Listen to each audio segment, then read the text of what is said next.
Buenas tardes. Yo debería estar ahí, pero mi coche no ha querido o no ha podido, el pobre. Así que no estoy ahí, estoy aquí. Pero bueno, voy a intentar estar ahí de alguna manera, ¿vale? Mi idea era hablar de la ganadería y de la importancia que tuvo en la conformación de las nuevas sociedades americanas, desde el sur hasta el norte del continente, y quiénes fueron los responsables de crear esa forma de vida que exportamos tras el descubrimiento. Vamos a buscar los orígenes de los cowboys de las películas estadounidenses, que a su vez son hermanos de los gauchos argentinos, los llaneros colombianos y venezolanos, los guasos chilenos, los chalanes peruanos, los chagras ecuatorianos, los vaqueros, rancheros o charros mexicanos. Todos ellos son hijos de los pastores trashumantes y de los ganaderos castellanos, extremeños y andaluces especialmente. Y es que el ganado, tal y como lo conocemos, no existiría si el hombre no lo hubiera fabricado. La ganadería es el resultado de milenios de trabajo humano, de caza, observación, seguimiento, aislamiento de los animales más dóciles, cruces y selección de los ejemplares más sanos, desdolidos, adaptados a las condiciones climatológicas y más rentables desde el punto de vista de la producción cárnica, láctea, lanar, de huevos o de lo que quisiéramos aprovechar. Esa técnica ganadera, producto del trabajo milenario de diferentes razas de homínidos, tribus y pueblos, de tantas y tantas generaciones de iletrados, paletos y gañanes, es lo que ha conformado nuestra dieta, nuestro ecosistema, nuestra forma de vida y el mundo en el que vivimos. Y es además uno de los mayores y más importantes legados que le hizo España a América y que contribuyó a acabar definitivamente con las costumbres antropófagas. A continuación intentaré resumir lo mucho que nos costó fabricar lo que alegremente exportamos. Punto 1. Caza y transhumancia desde el Paleolítico. Yacimientos arqueológicos de los neandertales a los sapiens. Lo que estamos viendo en esa foto es una representación de un équido grabado mediante piqueteado sobre una roca a la orilla del río Águeda, en la provincia de Salamanca, cerca de Portugal. Otras figuras zoomorfas inventariadas en el mismo yacimiento fueron uros, una especie de toros extintos, ciervos y cabras, y otras figuras que aparecían menos frecuentemente, como renos, rinocerontes lanudos o bisontes, especies hoy extinguidas en estas latitudes, que por eso nos datan estos grabados en el Paleolítico. También hay otros signos abstractos cuyo significado desconocemos y alguna figura antropomorfa también. En tan solo un kilómetro de este yacimiento a la orilla del río se han catalogado más de 500 grabados del Paleolítico Superior de diferentes periodos que van desde hace 20.000 años hasta otros más modernos, entre 17.000 y 9.000 años, en 96 paneles. Cerca de este yacimiento, a unos 60 kilómetros, ya al otro lado, no, bueno, a unos 60 kilómetros está otro yacimiento también en el Arroyo de las Almas, que también tiene grabados bastante parecidos. Y al otro lado de la frontera, en el yacimiento del Valle del Coac, también otro afluente del Duero, ese yacimiento es especialmente interesante porque se han encontrado pruebas de ocupación estable por parte del hombre neandertal, que ocupó la zona antes de la llegada del Homo sapiens. Las excavaciones realizadas en el Salto do Boi, se centraron en un corte de 5 metros de profundidad, que fueron localizados numerosos vestigios neandertales que tendrán una antigüedad de al menos 80.000 o 90.000 años. La excelente conservación estratificada ha facilitado según ha facilitado a los arqueólogos investigar la evolución de los restos e identificar piedras que, según los investigadores, demuestran la relación de los neandertales con el fuego. Eh, Han encontrado pizarras que presuponen relacionadas con el uso del fuego por los neandertales, o bien como soportes para trocear piezas de caza, platos, o recipientes para colocar la carne en la hoguera. O sea, ¿qué? tenemos pruebas de que los neandertales hacían barbacoas en la frontera entre Salamanca y Portugal y que en esos mismos sitios en los que vivían, después los sapiens se asentaron posteriormente y se dedicaron también, además de hacer barbacoas, a hacer grabados de la fauna que habitaba por la zona o que pasaba por allí. Y ellos, los sapiens, se sabe que aprovechaban el vado natural del río Águeda para llevar a cabo expediciones de caza. Entonces, cabe preguntarnos qué finalidad tenían esos grabados. Si lo que hacían cuando pintaron ese caballo que estaba ahí, estaban señalando quizás una zona de paso trashumante de esas especies, estaban delimitando quizás cotos de caza. em, y también nos preguntamos si estos grabados serían los antecesores de los berracos. Ahora explicaremos qué son los berracos. Lo que no aparece en estos grabados son ovejas, porque las ovejas sí que llegaron a la península hace unos 9.000 años. No, perdón, hace unos 8.000 años. Y estos grabados, los más modernos, son de hace 9.000. Entonces, ovejas no aparecen ahí. Mm, Eso sí, sabemos que hace como 8.000 llegaron en las ovejas y hace como 4.000 ya tenemos claro que había pastoreo y trashumancia regular de rebaños de cabras y ovejas en la meseta de norte a sur.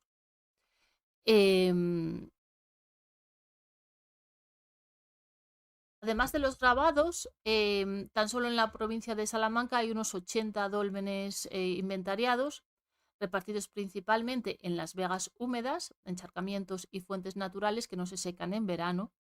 Y también hay restos de cultura megalítica, menires, cámaras megalíticas sin túmulo, enterramientos megalíticos y tumbas antropomorfas excavadas en piedra. Cabe preguntarse también, igual que hicimos con los grabados, qué finalidad tenían esas estructuras megalíticas en una zona habitada por pueblos nómadas pastoriles que fueron marcando cañadas, veredas y cordeles que posteriormente servirían para trazar sobre ellos algunas calzadas romanas. Quizás estas rudimentarias señalizaciones servían para marcar el rastro de los primeros trashumantes que los primeros trashumantes debían seguir para no salirse de las rutas. Quizás estaban señalizando zonas propicias para asentamientos temporales o quizás señalizaban fuentes, manantiales o cementerios. Pues no lo sabemos. Pero nos van dejando pistas todos estos pueblos de que su actividad era ganadera y que los animales que había en aquella época no son exactamente los mismos que nos han llegado a nuestra época y que la selección que hicieron ellos es lo que ha conformado el ganado que tenemos ahora y ha conformado, por tanto, nuestra forma de vida. Estas primitivas comunidades humanas, además de cazar y pastorear, también cultivaban algunos cereales, recogían y acumulaban alimentos para consumirlos en temporadas de escasez y mantenían relaciones comerciales, lo que explicaría la presencia de adornos de conchas del Mediterráneo y sílex del Tajo en algunos enterramientos.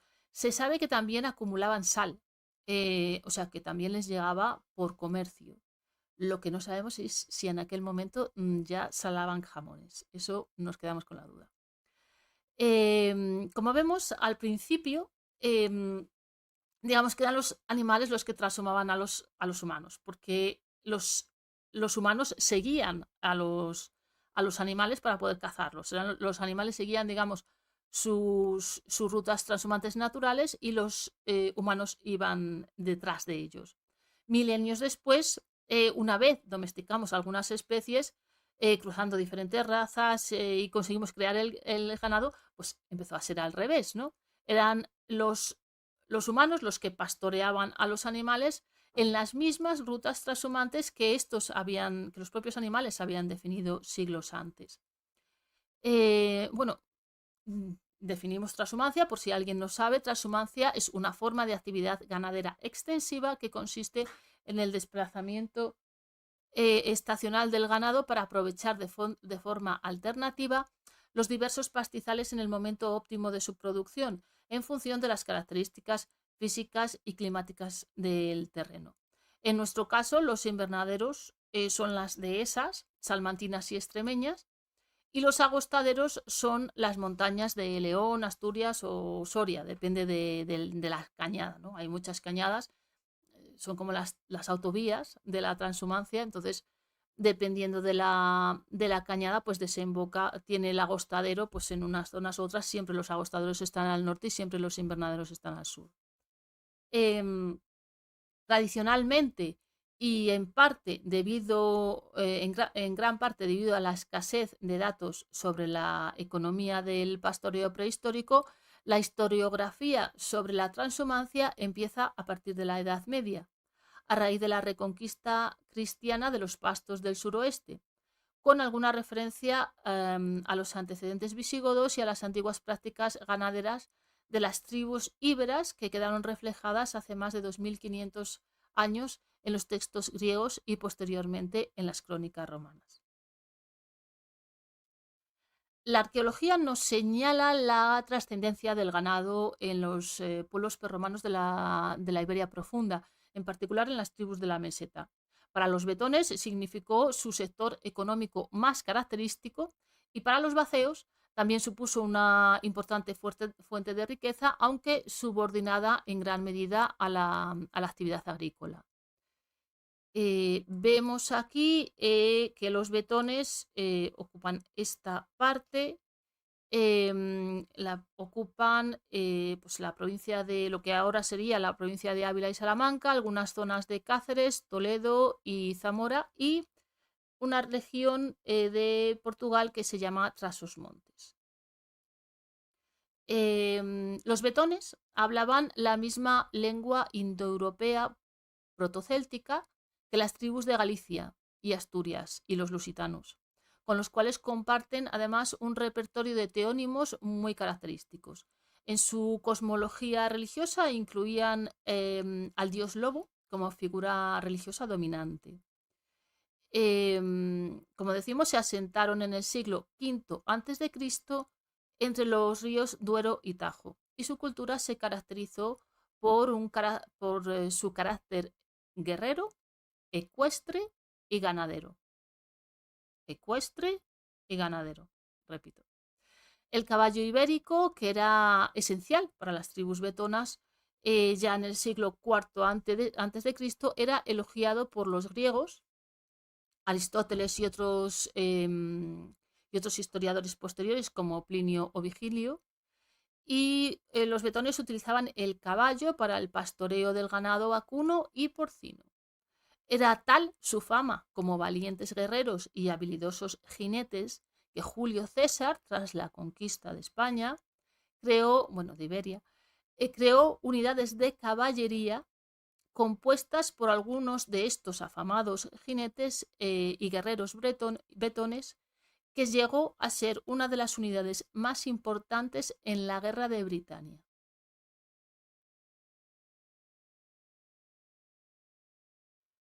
El vestigio más relevante que nos dejaron los betones son los berracos, figuras totémicas zoomorfas talladas en granito con formas de toro, cerdo o jabalí, inspiradas en modelos ibéricos anteriores. Em, Hay varias teorías sobre su significado, pues podría ser protección mágica de prados, indicador de prosperidad, señalando la riqueza en el agua y la fertilidad de determinados pastos, quizás demarcación de territorios comunales, marcas territoriales como territorio betón, esculturas religiosas o funerarias, quizás elemento decorativo en zonas de mercados y asambleas concejiles. En cualquier caso, lo que está claro es que los berracos se mantuvieron como símbolo de los betones tras la conquista romana, llegando a ser utilizados hasta bien entrado el siglo II después de Cristo como signo de identidad propia de este pueblo y sus descendientes ya romanizados. Así lo atestiguan diferentes ejemplares de carácter funerario ya en época romana, e incluso más tarde, Y también lo atestigua la elección en 1468 del Cerro de Guisando para que fueran los toros de Guisando, los que vemos en la imagen, unos berracos betones, los testigos del tratado entre Enrique IV y la que posteriormente se convirtió en la reina Isabel de Castilla. Producto de esa actividad ganadera de los betones y de sus antecedentes y de sus antecesores es la dehesa, que es un ecosistema creado por el hombre. Lo que estamos viendo en la fotografía es una dehesa. Si no existiera la ganadería, no habría dehesas, habría bosque bajo Mediterráneo. Y tampoco existirían los pastos de montaña si no existiera la ganadería. Existiría el bosque montano. Llamamos transhumancia a los desplazamientos entre regiones distantes que se hacían en las estaciones extremas, en invierno y en verano, siendo las dehesas de Extremadura, Salamanca y Zamora los invernaderos y los pastos del norte los agostaderos de verano. También en las estaciones templadas, en otoño y en primavera, había desplazamientos transterminantes entre las mesetas o el fondo de los valles hacia los pastos de altura para no sobreexplotar las dehesas. El trazado de las antiguas vías pecuarias coincide en buena medida con las rutas migratorias que de manera natural seguían las grandes manadas de herbívoros peninsulares antes de su domesticación, como hemos dicho. Y esa transhumancia favorece la biodiversidad gracias al transporte de semillas. Aquí habría muchas más cosas que decir, pero bueno, no vamos a entrar en esto. Vale. Las vías pecuarias y su, y su, y su sistema jurídico, digamos. Antes ya o sea, con anterioridad a la creación del honrado Concejo de la Mesta de Pastores, en 1270, por Alfonso X el Sabio, ya los ganaderos se reunían en asambleas o concejos llamados mestas. Mesta viene de mixta, de mezcla, y se llamaban así porque se juntaban los ganaderos de vacuno, de caprino, de porcino y de ovino. Por eso se llamaba mesta, porque era de todo tipo de ganaderos. Se juntaban en diversas localidades 2 o 3 veces al año con el fin de tratar los negocios concernientes a sus ganados o al gobierno económico o para distinguir también y separar a los mestrencos, mesteños o mostrencos, o sea, los animales sin dueño conocido, que se pudiesen haber mezclado en los diferentes rebaños de cada uno, ¿vale? Consecuencia de esta actividad ganadera es el sistema jurídico de la propiedad comunal de los pastos, gestionada por los concejos. Los pastizales han sido desde antiguo propiedad de los pueblos y gestionados a veces de forma mancomunada. Una parte como bienes comunales de aprovechamiento libre y gratuito, aunque perfectamente normativizado, por parte de los propios vecinos, y otras como bienes propios, normalmente destinados a ser arrendados a estos ganaderos trashumantes.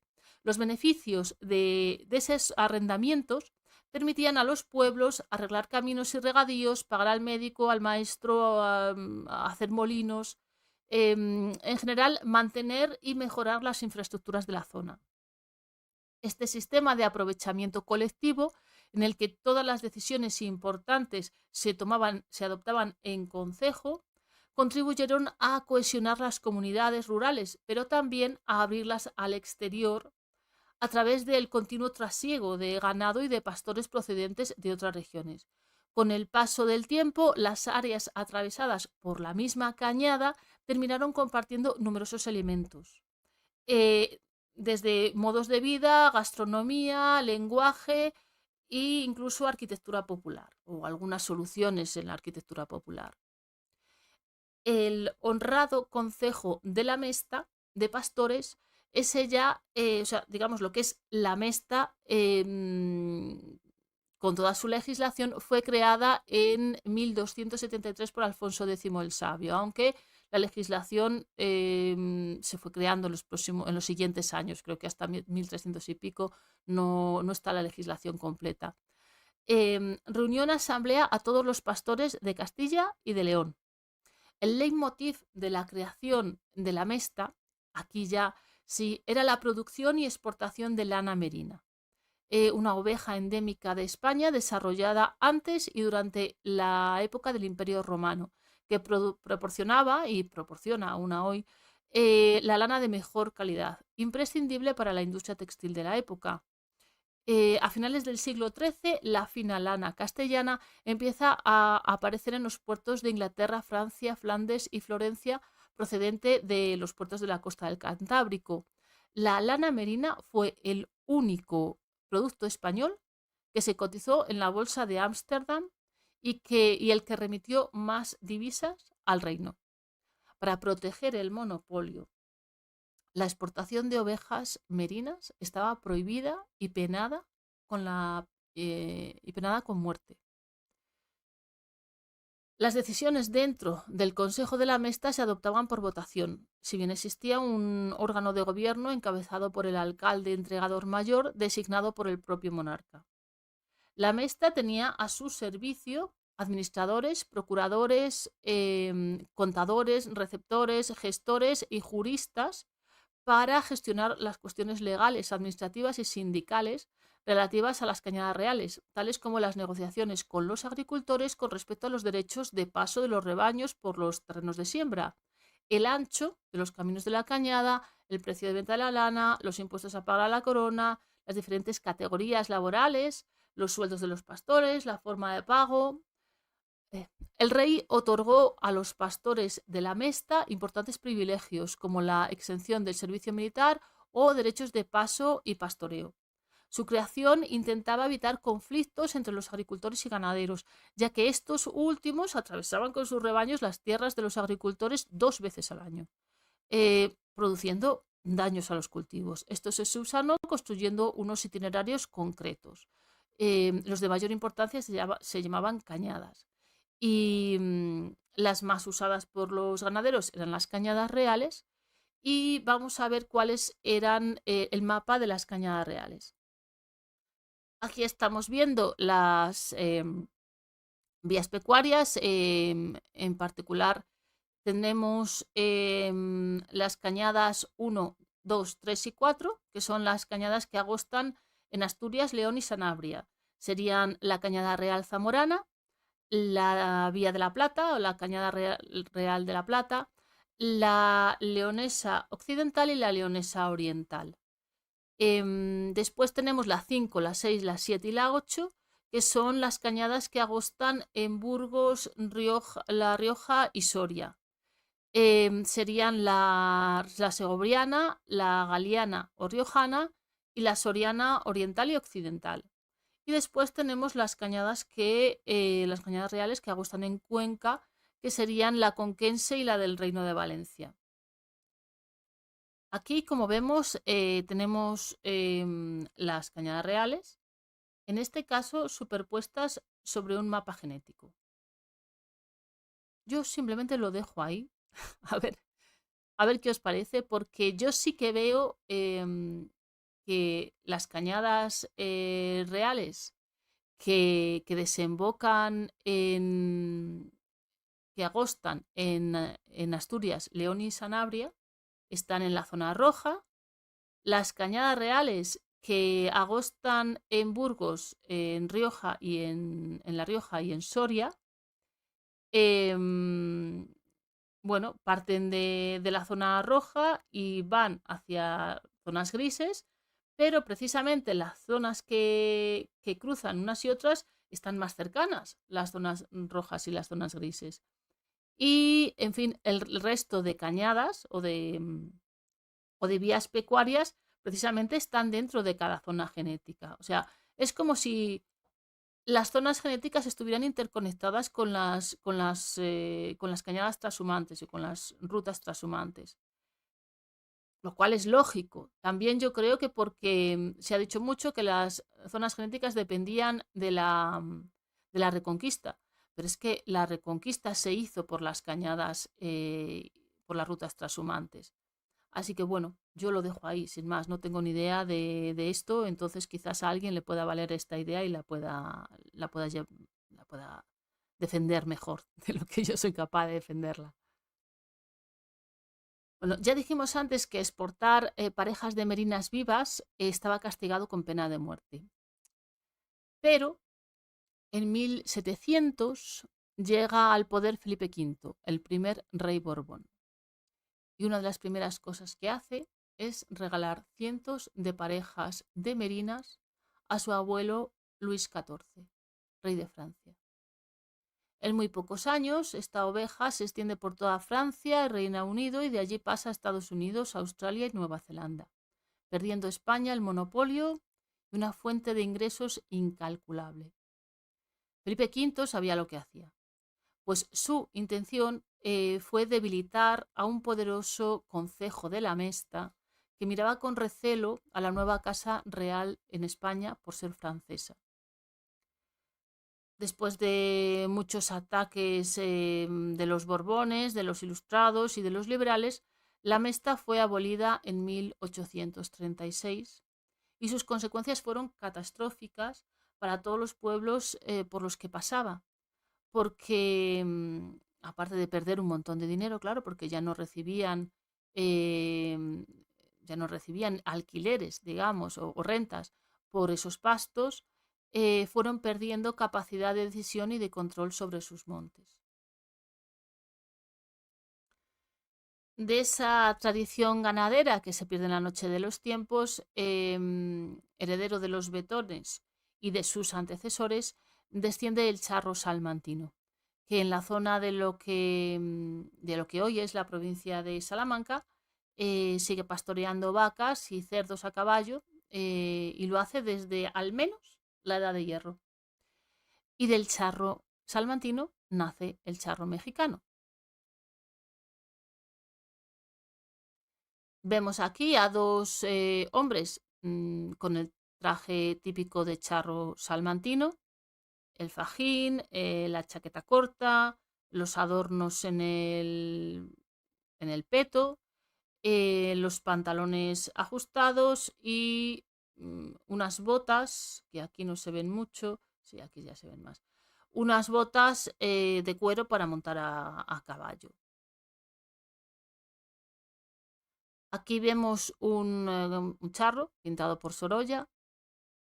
Aquí vemos dos parejas de charros a caballo, em, hombres y mujeres. Eh, Como podemos ver también, vemos que las mujeres llevan los rodetes íberos, los moños estos laterales, que son muy propios de muchos de los trajes regionales y de los, más bien, de peinados regionales.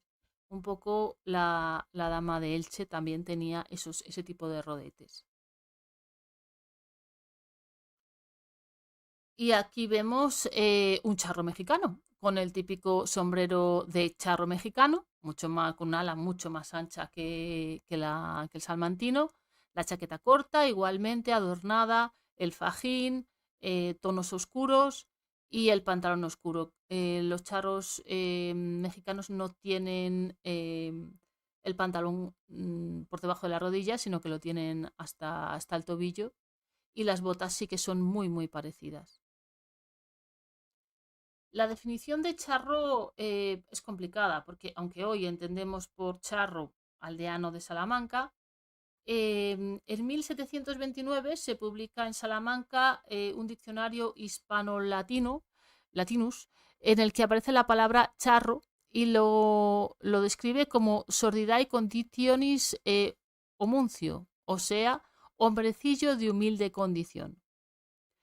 También el Diccionario de Autoridades de 1729 definía charro como persona poco culta, nada pulida, criada en un lugar de poca policía.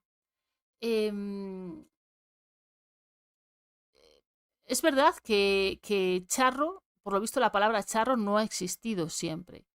Pero la palabra sí ha existido. Lo que no ha existido es el concepto que tenemos hoy de charro, tal y como lo entendemos hoy.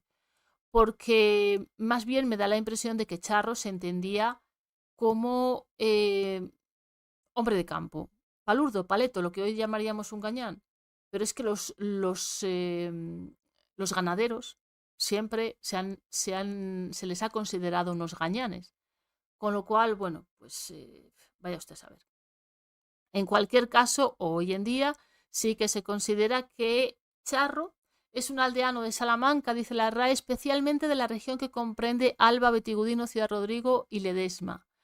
¿Por qué? ¿Por qué esas zonas y no otras? Porque Salamanca no es toda llana, Salamanca no es toda dehesa, Salamanca tiene bastante sierra.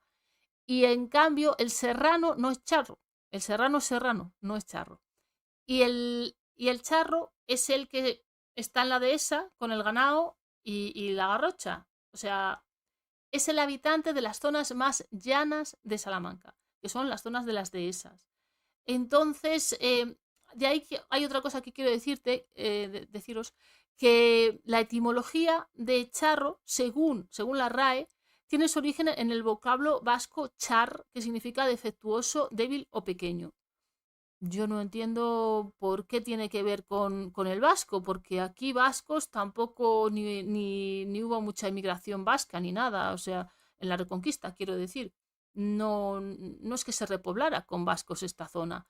Entonces, que se recurra al vasco para la etimología de charro me parece un poco, la verdad, traído por los pelos. Yo me iría más, ya que hemos dicho que los vascos, o sea, perdón, que los betones compartían con los gallegos y con los lusitanos lenguas protocélticas, yo me iría más bien al significado cha, que en gallego, bueno, aparte de que chan es suelo en gallego, cha es llano. De hecho, hay una comarca en Galicia que se llama Terrachá, que es la zona más llana de Galicia. Entonces, si cha es llano y charros son los que están en las zonas llanas de Salamanca, porque los serranos no son charros, entonces me parece más lógico recurrir buscar la etimología en el cha gallego que no en el char vasco. Pero bueno, en fin, yo no soy filóloga. A ver si alguien más aquí me recoge el guante. El caso es que, bueno, ya a finales del siglo XVII, XVIII, con la palabra charro se comienza a designar a los jinetes que utilizando picas o garrochas conducían el ganado y que en la provincia de Salamanca los hubo muy hábiles y numerosos. También decir que, bueno, ya lo hemos visto antes, el traje de charro salmantino es evidentemente un traje de jinete. También, evidentemente, sabemos que en México le llaman charro al jinete o caballista que viste traje especial compuesto por chaqueta corta, camisa blanca y sombrero de ala ancha y alta copa cónica con pantalón ajustado para los hombres y falda larga para las mujeres. Aquí también los pantalones de los hombres son ajustados, aunque son por debajo de la rodilla. Em, Otra coincidencia es Guaso. Guaso, que son los ecuatorianos, creo. No, los chilenos, los chilenos. Los guasos son los jinetes o vaqueros chilenos. Pero guaso también se entiende como gañán, palurdo, paleto. Y ya cruzamos el charco. Cuando los españoles llegaron a América, las fuentes de proteínas eran escasas, pero existentes. Había perros, se criaban perros para comer, había llamas, alpacas, vicuñas, guanacos en los Andes, todos camélidos en los Andes, en la Patagonia y en Tierra de Fuego. Había cuis, que aún se sigue comiendo mucho, una especie de conejillos de Indias, originarios de los Andes.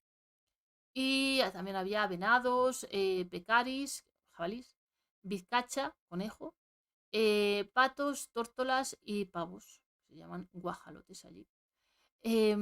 Nosotros fuimos los que llevamos, evidentemente, las vacas y todo el demás ganado. Las vacas era lo más complicado de llevar, porque, a ver, en un barco una vaca brava, porque además en aquella época eran más bravas las vacas. Pues entonces lo que se llevaban eran terneros, pero no siempre llegaban vivos. Por eso lo que más se transportaba eran cerdos y ovejas. pero ya en el segundo viaje de Colón, en 1493, se llevaron algunos terneros, junto con 20 caballos y 5 yeguas. En- Se quedaron en la isla de la Española y en 1524 se asentó en lo que hoy es Colombia la, la primera gran explotación de ganado vacuno en tierra firme, con vacas procedentes de la Española, como hemos dicho. Desde entonces, el ganado vacuno, junto con el caballo, fue el animal que en mayor grado contribuyó a moldear la nueva civilización americana y a dar estabilidad a la nueva sociedad. El vacuno, con sus productos, manufacturas, insumos y servicios requeridos, está ligado indiscutiblemente a América. Su colonización, su economía, el trabajo familiar en torno a su producción, su comercio, su nutrición y su industria han dependido en gran parte de la explotación del vacuno. Después de Colombia se establecieron explotaciones ganaderas en el resto del continente, aprovechando las grandes llanuras de pasto. Precisamente ese ecosistema propició el asentamiento de españoles en las tierras conquistadas mediante el establecimiento de ganaderías que ofrecían alimento y sustento a los que se afincaban en el Nuevo Mundo. Por eso muchos de los conquistadores eran extremeños, porque en Extremadura la ganadería trashumante era una forma de vida desde hacía años.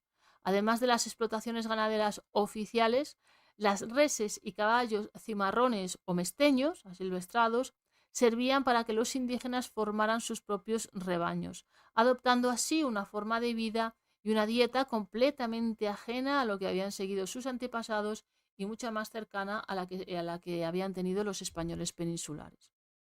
América cambió bruscamente desde el momento en el que los españoles llevamos caballos y vacas y con ellos la cultura ganadera.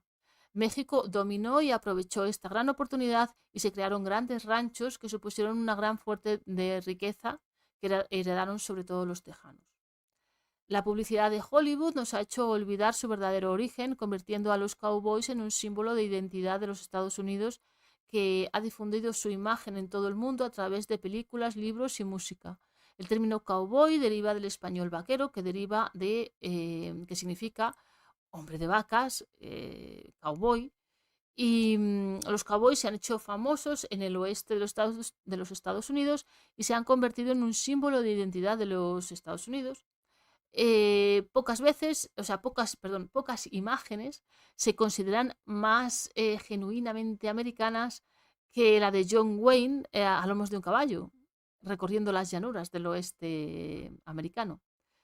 Con el tiempo se convirtieron los cowboys en un icono de la cultura estadounidense y su imagen se ha difundido en todo el mundo a través de películas, libros y música.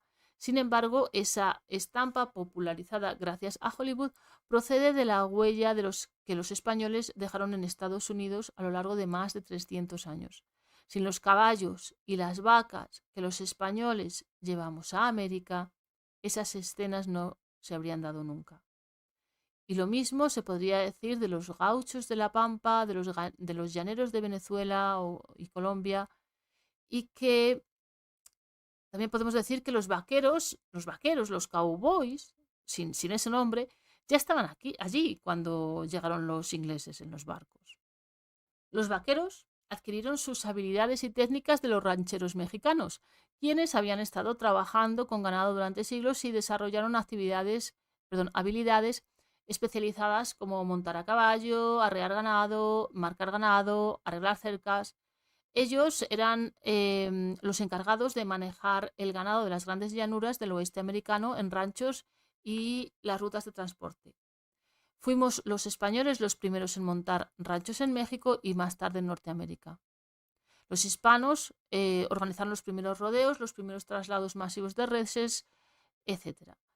Y como recuerdo de ello, la charrería es el deporte nacional en México. Desde allí llevaron sus conocimientos de la cultura del caballo a Norteamérica. Es curioso también que el adjetivo mesteño acabará derivando en el anglicismo mustang.